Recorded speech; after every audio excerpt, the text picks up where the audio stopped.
Hey guys, good morning, welcome to my channel. কেমন আছো তোমরা সবাই? তো সেদিনে চলে গেছিলাম আমি আর মা মিলে লেকখালি বাড়িতে একটু পুজো দিতে। সেদিন ছিল শনিবার, আমার অফ ডে, বাট মায়ের অফিস থাকার কারণে মাকে বললাম তুমি কি একটু 1 ঘন্টা আগে বেরোতে পারবে? মা বললো হ্যাঁ।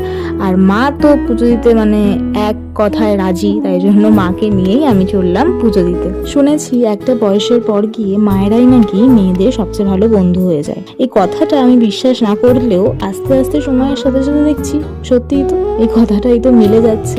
আগে মাকে সেরকম ভাবে না বুঝলেও সময়ের সাথে সাথে আমরা হয়তো প্রত্যেকেই মা শব্দটাকে আস্তে আস্তে বুঝতে শুরু করি। বক বক করতে করতে দেখো চলে এলাম আমরা মন্দিরের কাছেই। আর আস্তে আস্তে ভাবছিলাম যে মা আজকে কেমন বেশে থাকবে।